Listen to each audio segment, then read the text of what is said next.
Hello everyone, this is Darsonovia here.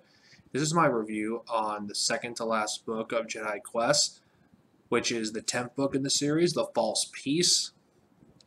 Now, this book came out 2004, very close to episode 3.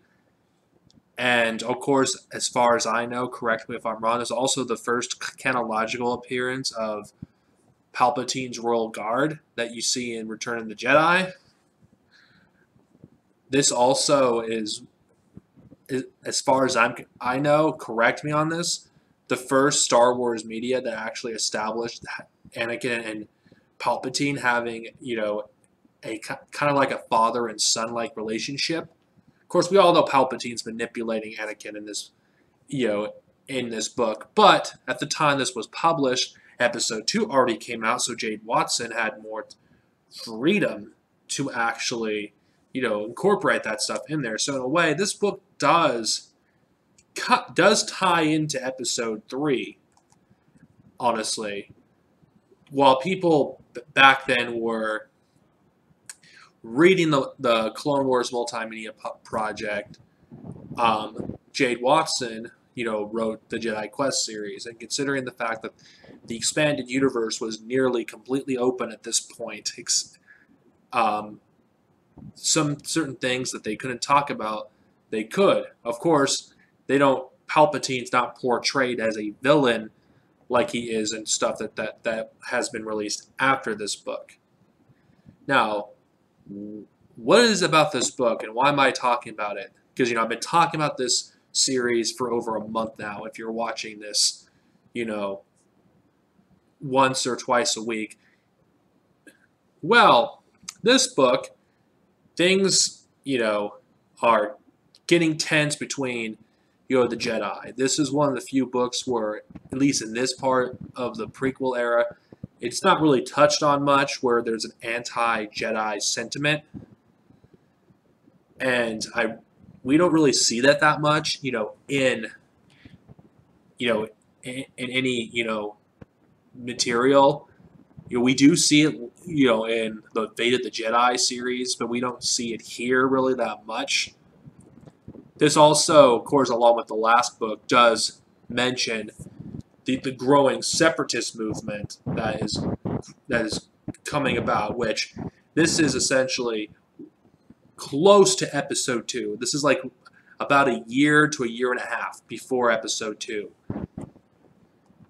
And what do I think of this book? Well, the plot in this is,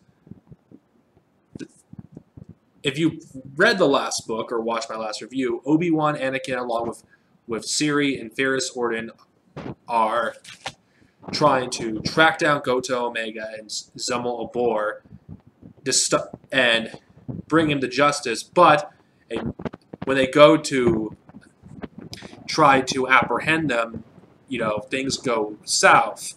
The factory that they were in blows up, and they go on Coruscant.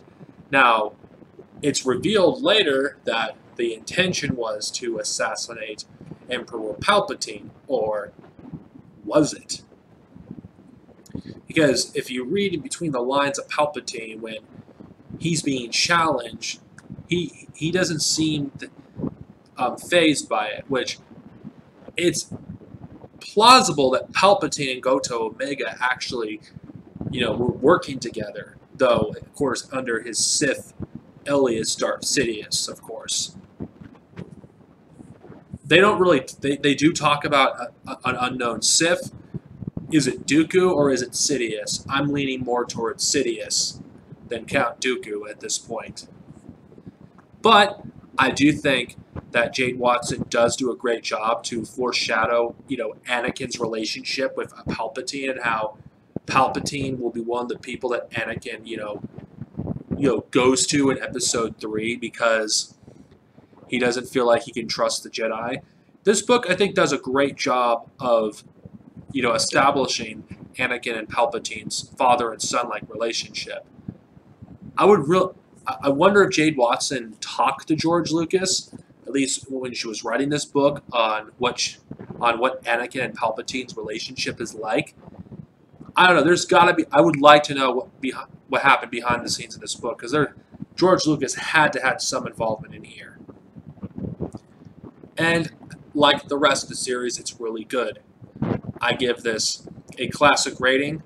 Next time, I'm going to review the final book in the series, The Final Showdown.